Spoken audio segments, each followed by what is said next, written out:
É o que nós te pedimos, desde já te agradecemos por tudo. Amém.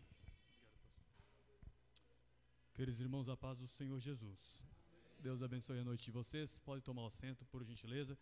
Fiquem à vontade. Eu quero ler com os irmãos dois textos da palavra de Deus. O primeiro texto está em Mateus, capítulo de número 10.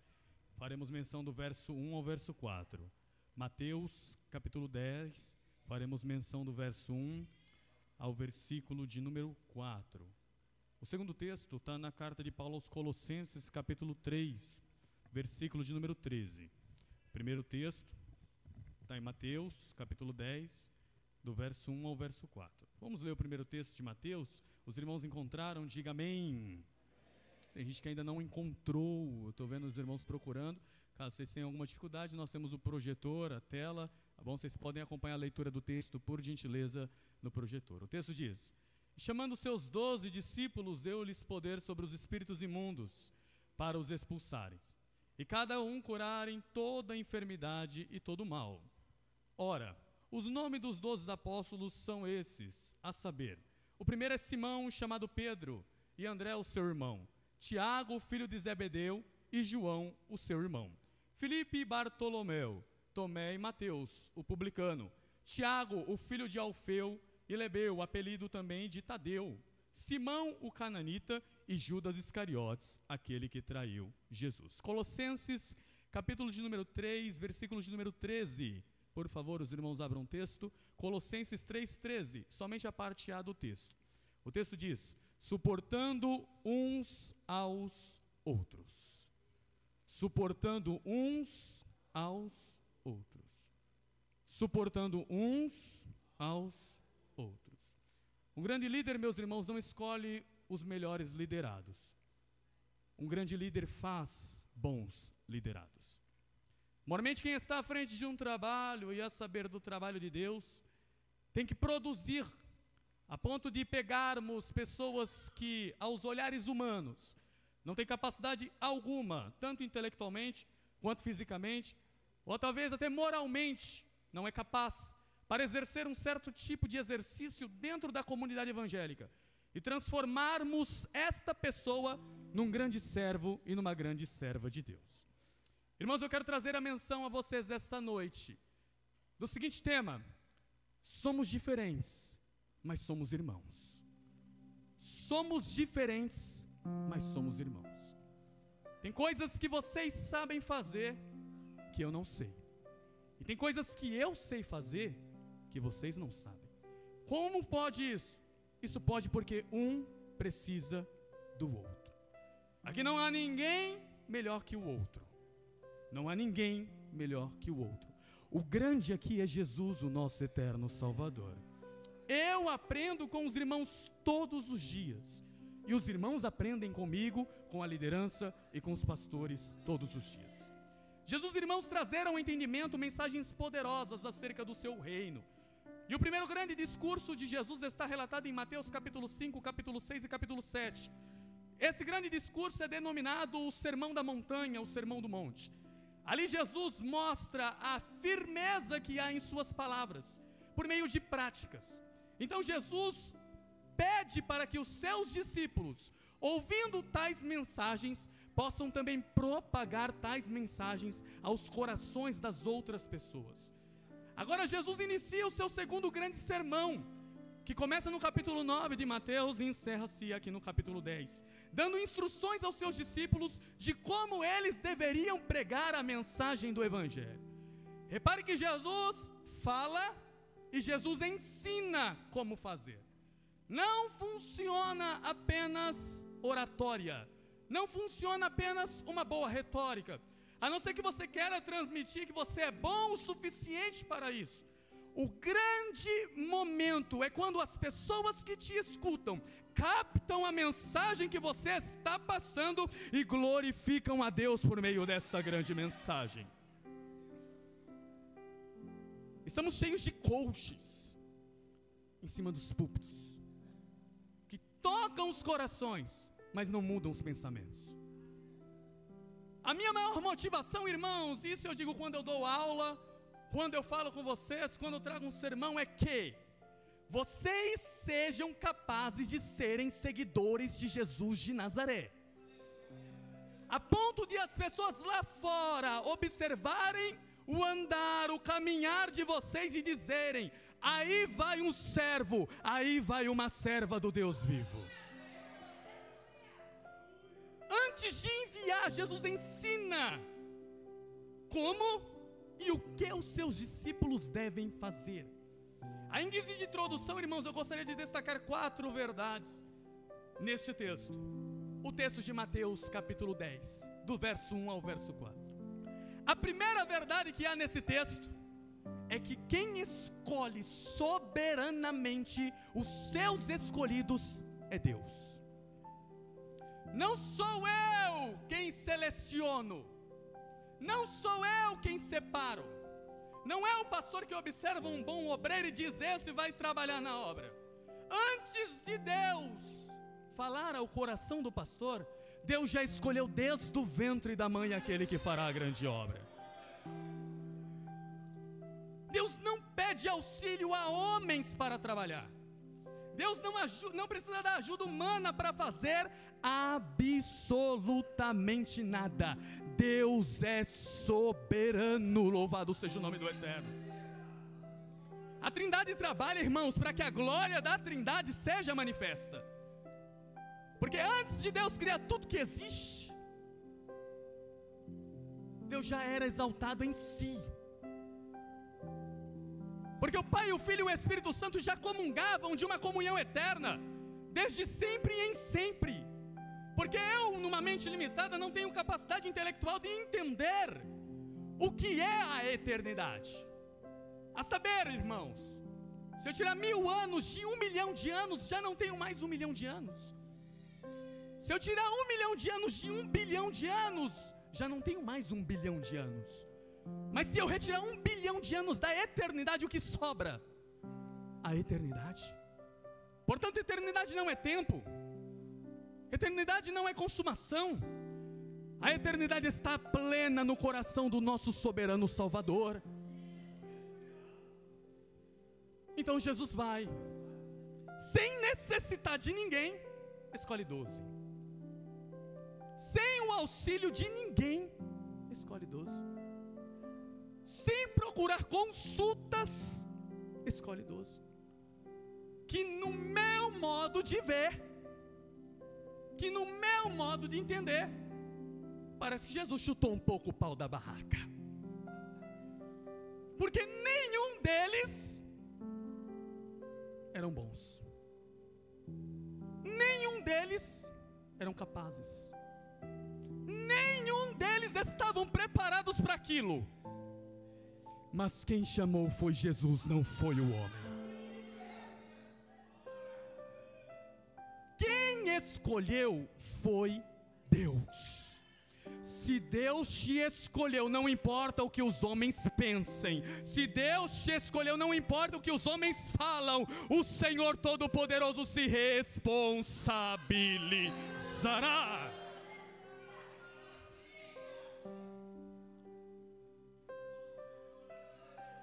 O texto paralelo lá em Marcos nos diz que Jesus subiu ao monte para orar. E orou aquela noite inteira para escolher os seus 12 discípulos. Essa escolha, irmãos, aparenta estar errada, dada ao pleno fracasso. Mas o soberano Deus, Ele sabe como trabalhar. Deus não está limitado às nossas limitações. Deus não está debaixo da tutela e dos rudimentos da nossa doutrina. Deus não segue o nosso penhor. Deus não está nos nossos modos litúrgicos. O Senhor age como Ele quer, da forma que Ele quer, da maneira que Ele quer, do jeito que Ele quer.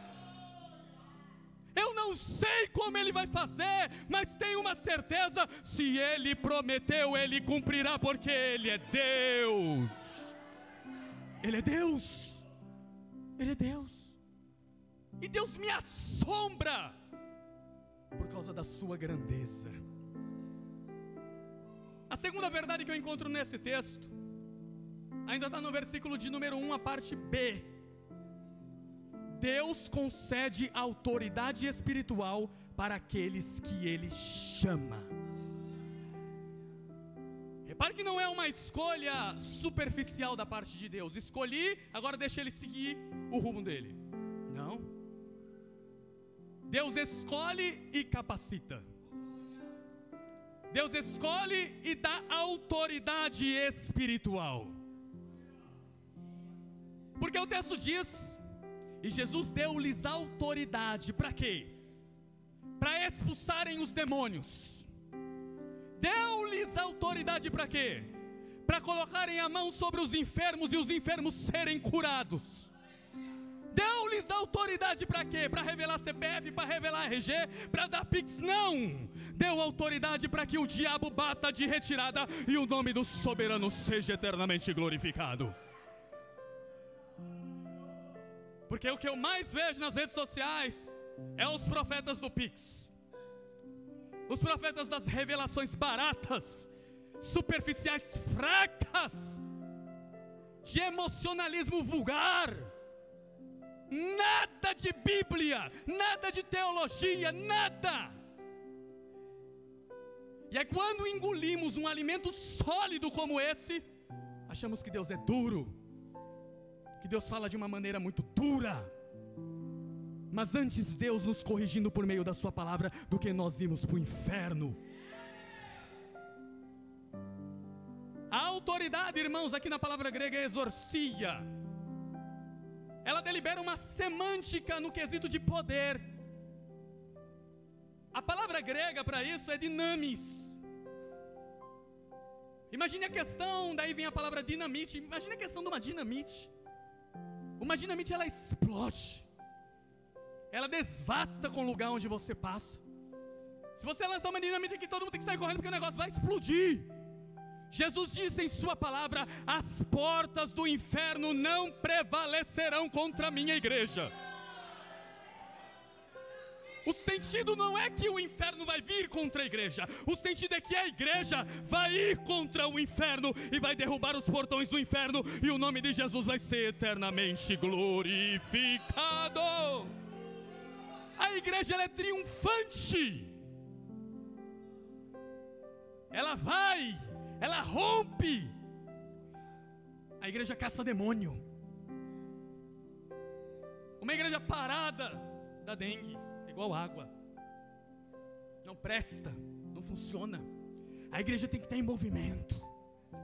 Os irmãos têm que estar trabalhando, tem que estar agindo, tem que estar se movendo. O que tem para fazer, pastor? Eu quero trabalhar, eu preciso evangelizar, eu preciso fazer alguma coisa, eu preciso vir para a escola dominical, eu preciso dar aula, eu preciso ensinar, eu preciso pregar, eu preciso cantar, eu preciso agir, eu preciso fazer alguma coisa. Será que você está fazendo alguma coisa para a glória de Deus? Repare que o poder, irmãos, não está nos discípulos, mas está naquele que outorga o poder aos discípulos. A capacidade não é minha. Nada que tem em mim é bom, e tudo que tem em mim é Deus. Pois Paulo diz em sua palavra: o bem que eu quero fazer não faço, mas o mal que eu não quero, este vivo a praticar. Afinal de contas, eu estou morto em meus delitos, em meus pecados, em minhas ofensas. Eu sou falho, sou pecador, sou superficial, paupérrimo, frio, mas Jesus é tudo em todos. A autoridade não está no enviado, mas no enviador. Sem Jesus não conseguimos nada, não damos um passo sequer. A autoridade é para a glória de Deus. A autoridade para quê, Armando? Autoridade para pregar. A maior responsabilidade da igreja é a pregação do evangelho. O maior sopro dos púlpitos são arautos que possam pregar o evangelho com qualidade, para que a igreja possa entender a mensagem.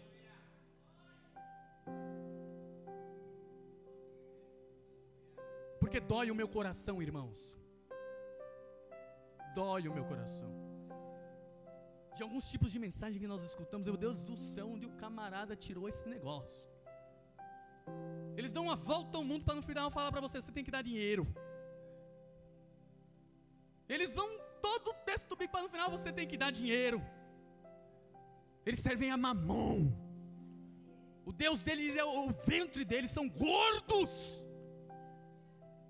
Mas aqui está uma igreja que escuta a palavra de Deus, guarda no coração e pratica a verdade do Evangelho.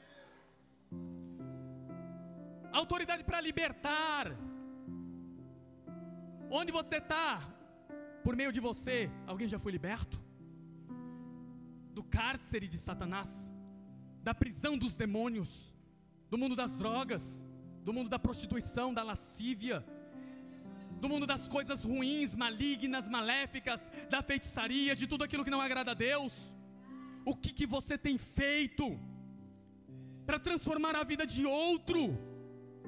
O que nós temos feito para transformar a vida de outros? A terceira verdade que eu encontro nesse texto, ainda em guise de introdução, que Deus está com eles. Jesus disse uma certa feita: eu estou convosco todos os dias até a consumação dos séculos. Não é que Jesus está comigo hoje, quando eu sair da igreja já acabou. Não! Jesus está com você aqui, está com você lá na tua casa, dentro do ônibus, quando você pegar a condução, quando você for trabalhar, quando você voltar do trabalho, dentro da faculdade, dentro da colégio, dentro da escola, em casa, lavando a louça, onde você estiver, Jesus está com você, Jesus está aqui, Jesus está aí, Jesus está aqui. Estar com Jesus é o segredo. Eu estava orando por esse sermão. Deus, me ajuda, que eles possam entender que estar contigo é o segredo da vitória. Por que o varão não cai? Por que ele não falha? Por que ele não erra? Por que ele não cansa, não se fadiga? Ah, irmãos, os jovens cansarão e se fadigarão, mas aqueles que estão com o Senhor renovarão as suas forças, subirão como asas de águias, voarão e não cansarão, caminharão e não se fadigarão, para a glória de Deus. Agora eu quero entrar no texto. Não é costume meu fazer isso, mas olhe para o irmão do teu lado e diga: eu te suporto. Sim, eu suporto vocês. Vocês me suportam. Suportai-vos uns aos outros. Ah, mas a vida na igreja é mil flores, é só maravilha. A música não saiu como eu queria, mas tá lindo, tá? Ah, o irmão foi falar, falou tudo detalhe lindo. Tá não. Quantas murmurações você já fez aqui no culto de hoje, aqui dentro aqui? Eu fiz um monte, mas eu estou suportando. Não é, pastor? Mas eu estou suportando. Suportai-vos uns aos outros com amor. Esse texto de Mateus é a primeira menção, irmão, dos 12 apóstolos. Elas também são representadas como um novo Israel. Deus chamou 12 tribos na antiga aliança. Na nova aliança, Deus chama 12 homens e dá a esses homens o nome de apóstolos. O que é apóstolo? Apóstolo é aquele que é enviado. Apó é um sufixo, ele vem antes do verbo grego. Então apó é aquele que está longe. Dar-lhe exemplos para que vocês possam entender. Quando eu digo apóstata, é uma pessoa que está longe da fé. Quando eu digo apocalipse, lipse é escuridão. Pense no eucalipto, que traz sombra. O que está longe da escuridão está na luz. O que está na luz está revelado. Logo, o Apocalipse é revelação. Vocês conseguem compreender a questão do apó? A palavra apóstolo tem o significado daquele que é enviado para longe. Este que é enviado para longe é autorizado pelo próprio Deus para pregar o evangelho da verdade. Jesus confiou essa missão, irmãos, a esses homens. E esses homens viraram o mundo de ponta cabeça. 12 homens e o apóstolo Paulo viraram o mundo de ponta cabeça. Tanto é que quando eu leio Atos dos Apóstolos, lá está escrito: não são esses que fizeram um escárnio, uma baderna, uma bagunça nas outras cidades e agora estão vindo para cá? Quem são esses? Esse é o povo de Deus que vai triunfando. Esse é o povo de Deus que vai marchando, vai fazendo os demônios saírem, para que o nome de Cristo seja eternamente glorificado.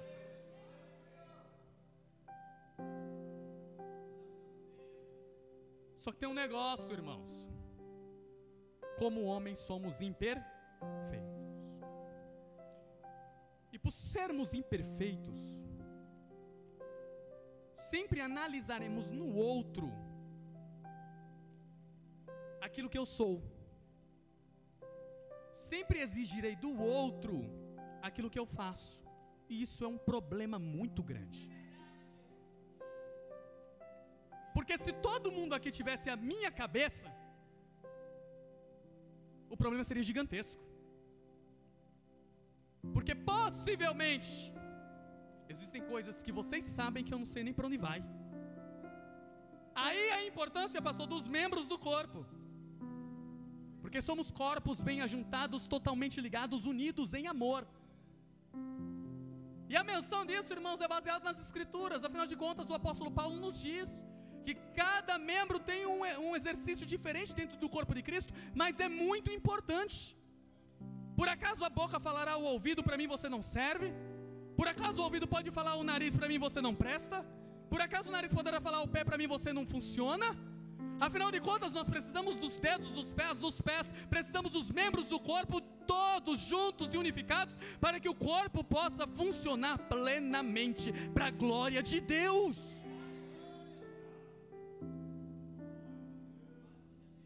E nesse grupo que Jesus escolhe,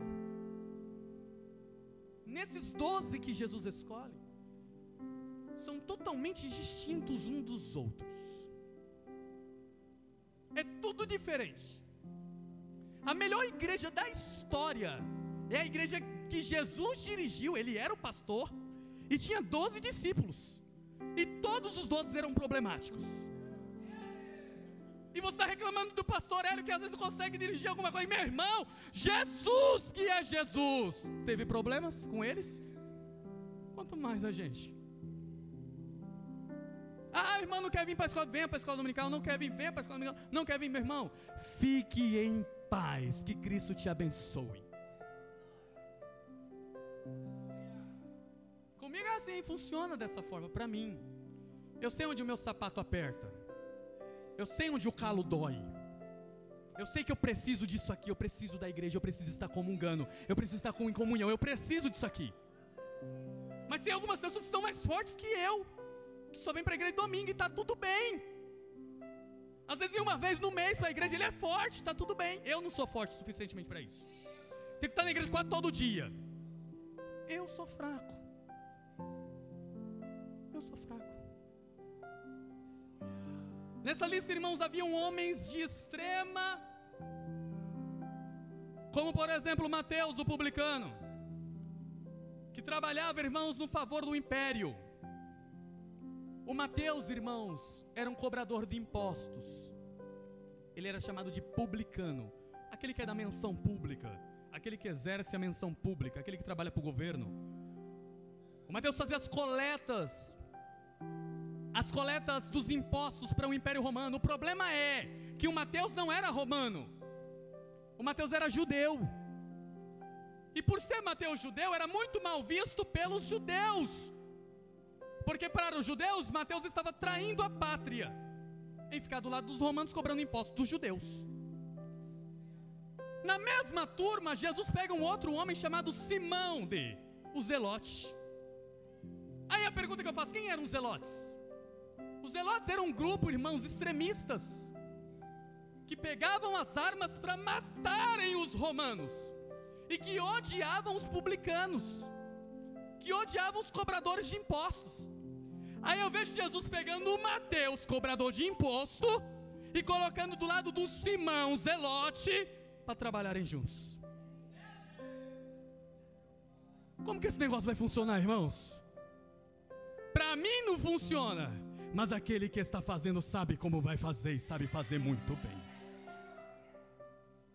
É loucura, Nelma, colocar o Zelote do lado do Mateus. O Zelote vai pegar a bainha, vai desmaiar a bainha, vai tacar uma punhalada no peito do Mateus.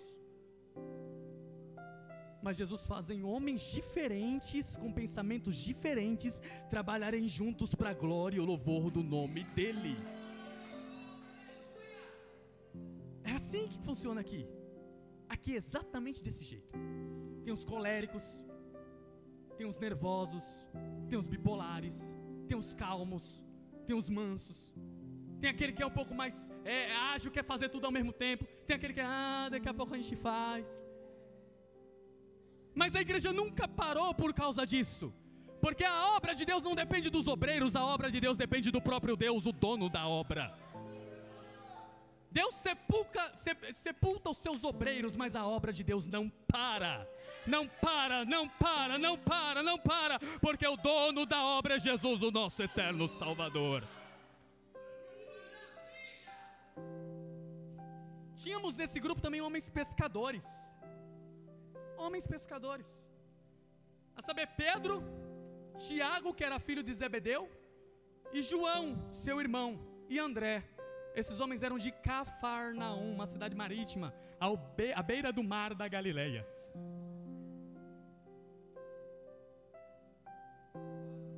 O Pedro era meio virado. Eu sou o Pedro. O Pedro não está fora, o Pedro está dentro. O Pedro não está lá, o Pedro está aqui, ó. Olha um monte de Pedro aí. Uma hora é o crente pentecostal cheio do poder, outra hora... Não quero mais saber disso não, Jesus. Contigo, Jesus, eu vou até o fim, até a morte.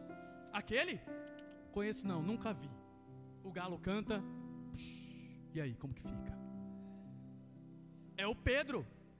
Tu és o Cristo, o Filho do Deus vivo, tu és o Messias. Olha que declaração maravilhosa do Pedro. Instantes depois, repreendendo Jesus, não vai para Jerusalém, Jesus, vão te matar, eu não quero que você seja morto. Jesus olha para ele e fala, para trás de mim, Satanás, porque não conhece os desígnios de Deus. O mesmo homem que estava outrora elogiando Jesus, agora está repreendendo Jesus, é o Pedro. Sou eu, é você, somos nós. Temos também o Tiago e o João, os filhos de Zebedeu. Ô pastor, o João, discípulo do amor, aonde? Depois que ele atingiu a maturidade, quando ele escreveu o Evangelho, ele já era o discípulo do amor. Provavelmente com 90 anos de idade, era o discípulo do amor. Mas quando jovem, chegou em Samaria junto com Tiago. Os samaritanos rejeitaram a mensagem. Sabe o que eles disseram para Jesus? Jesus, manda que desça fogo do céu e mate todos eles. Os discípulos do amor, pastor, queria matar todos os samaritanos. Jesus olha para eles, vocês não estão entendendo para que eu vim. Eu não vim para matar, eu vim para dar vida e vida em abundância. Vocês serão chamados agora de filhos do trovão. Jesus dá apelido para eles por causa do temperamento deles, eram assim explosivos. Filhos do trovão. Tem filho do trovão aqui? Dê um glória a Deus. Tem filho do trovão aqui? Dê um glória a Deus. Tem sim filho do trovão aqui que eu sei. Até não aceitarem a tua mensagem, você vai ver se você não explode aí. Meus irmãos, é lá e aqui a mesma coisa, não mudou nada, a igreja continua a mesma. Não mudou absolutamente nada, a igreja continua a mesma. Temos também o André de Cafarnaum, que também era pescador. Este era discípulo outrora de João Batista. João Batista olha para ele e diz, comece a seguir aquele, porque aquele é o Cordeiro de Deus que tira o pecado do mundo. Esse André que leva a mensagem que Jesus Cristo é o Salvador para o Pedro. É o André que leva Pedro a Jesus. O André é o missionário. O André é o enviador. O André é um homem de Deus. É um baita de um discípulo do Senhor.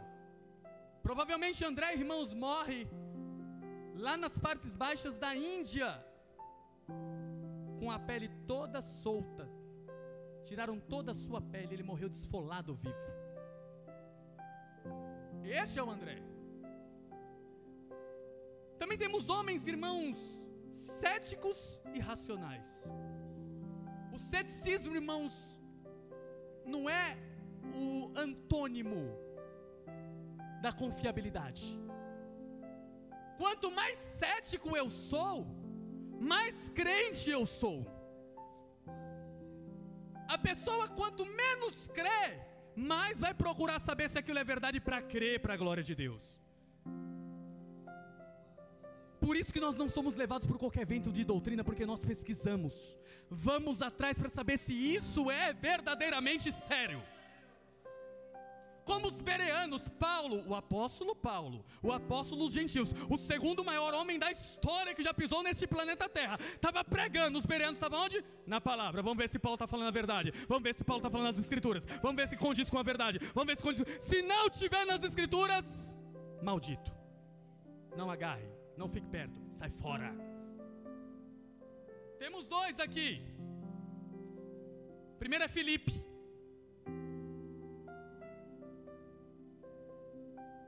Lá da cidade de Nazaré.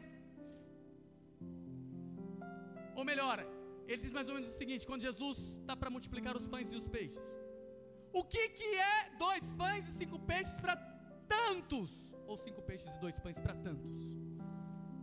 Cético, mas racional. Cá entre nós, irmãos, eu pego aqui um punhado de pão e falo: pastor, vai alimentar todo esse povo aqui, dá? Alguém vai fazer um almoço, semana que vem vai ter um almoço aqui, eu sei que as mães vão começar a correr, daqui a pouco o povo começa: meu Deus, não vai dar, quando chega no final, deu tudo certo para a glória de Deus.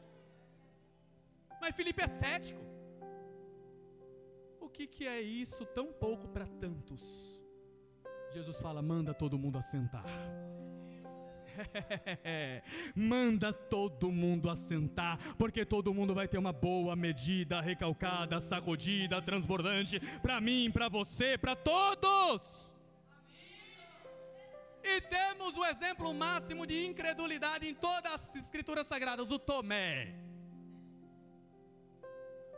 Como o povo fala mal do Tomé? Não seja o Tomé, não seja o Tomé, não seja. Eu sou o Tomé também, irmãos. Você também é o Tomé. Porque quando as coisas apertam, será que Jesus está mesmo comigo? Será que Jesus está mesmo ao meu lado? Será que vai dar certo mesmo?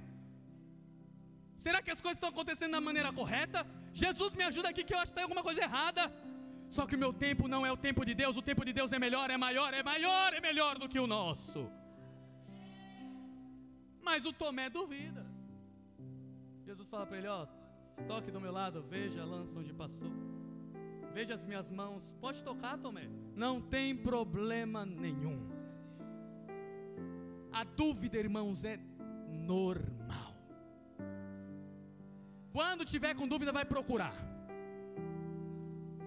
Converso com diversos amigos, entre eles muitos católicos, amigos que são macumbeiros, da Umbanda. Sabe qual que é a minha palavra? Não é querer convencer na força da baioneta. Jesus é o Senhor, sim! Não é assim que funciona. Vá pesquisar. Abra a tua Bíblia lá dentro da sua casa, que eu sei que você tem. Começa a ler. Deixa o texto falar. Não precisa do pregador, deixa o texto falar. Deixa o texto falar, o texto vai começar a falar, você vai começar a entender. Quanto mais verdade eu procuro na palavra de Deus, mais verdade eu encontro. A Bíblia Sagrada é a verdade. É verdade. É só buscar que você encontrará a verdade. Temos também, irmãos, homens preconceituosos nesse grupo. Será que tem gente preconceituosa aqui essa noite? Temos um homem chamado Natanael, também é denominado Bartolomeu. O Filipe chega com a boa notícia. Natanael, vem lá de Nazaré, Natanael. O Messias é Jesus lá de Nazaré. Ele pega o Filipe, coloca o Filipe lá embaixo. Mas Filipe, para com isso, moço.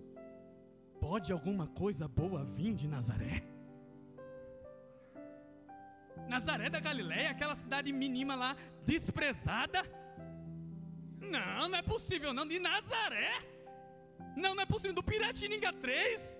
Não, não funciona. Do Piratininga 3, não. Do ciclo de oração da Alfadepe Piratininga, não. Do grupo de varões do Piratininga 3, não. De lá não vem coisa boa, não.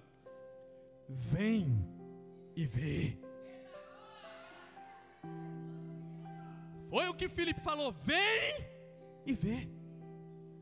Quando Natanael chegou diante de Jesus, Jesus já fala para ele: eu vi você debaixo da figueira. Que é isso? A figueira representa a intimidade. Imagine o Natanael no seu momento mais íntimo com Deus. Senhor, eu estou aqui, olhe para mim, orando. De repente o Rabi da Galileia olha para ele e diz: eu te vi debaixo da figueira. Ele se dobra diante de Jesus e diz as seguintes palavras: tu és o Cristo, Filho do Deus vivo. O preconceituoso agora aceita Jesus e diz que Jesus verdadeiramente é o Senhor. Mas por que eu te disse que te vi debaixo da figueira, por cresces? Pois coisas maiores que esta verás. Verás os anjos subirem, os anjos descerem, os anjos subirem, os anjos descerem, na presença do Filho de Deus. Natanael, eu já estou encerrando. Existem homens anônimos, como Tiago, filho de Alfeu, e Tadeu. Só existe a citação deles na citação dos 12. Nós não sabemos, à luz da palavra de Deus, o que esses homens fizeram. Mas temos à luz do contexto histórico que eles fizeram alguma coisa para a glória de Deus, porque morreram como mártires. Nem sempre o seu nome é lembrado. Nem sempre você aparece nos cartazes. Nem sempre você pelustra os brancos do púlpito. Nem sempre você está com o microfone na mão. Mas você continua trabalhando para a glória e o louvor do nome do Senhor. Você é anônimo para os homens, mas para Deus você é um servo de valor. Anônimos, mas servos de valor. E por fim, temos o homem da iniquidade, o filho do diabo. Como assim, Alto? Jesus escolheu o filho do diabo? Escolheu. Judas de Iscária. Iscária, irmãos, era uma cidade ao sopé de Jerusalém. Pertencia a Judá. O nosso querido Judas era o único judeu da gema, judeu de verdade. Os outros eram galileus. É como se eu dissesse: eu sou americano dos Estados Unidos, vocês são brasileiros. Eu sou São Paulo, sou de São Paulo, vocês são do Nordeste. Tinha muito disso, né? O preconceito, né? O Judas tinha tudo para ser o cara, para ser o melhor, para ser o maior. Mas nem sempre aquele que aparenta ser é. Por isso que peça discernimento espiritual para o Espírito Santo, para ele lhe mostrar quem é e quem não é. Tem muita gente que só faz barulho, mas é lata vazia, não serve para nada. Quando o bicho pega, ele traz Jesus e vai se enforcar. Aqui não tem Judas para a glória de Deus, não tem. Aqui todo mundo é lavado pelo sangue bendito de Jesus de Nazaré, comprado naquela cruz, para a glória e o louvor do nome santo do Senhor. Você pode dar um glória a Deus essa noite?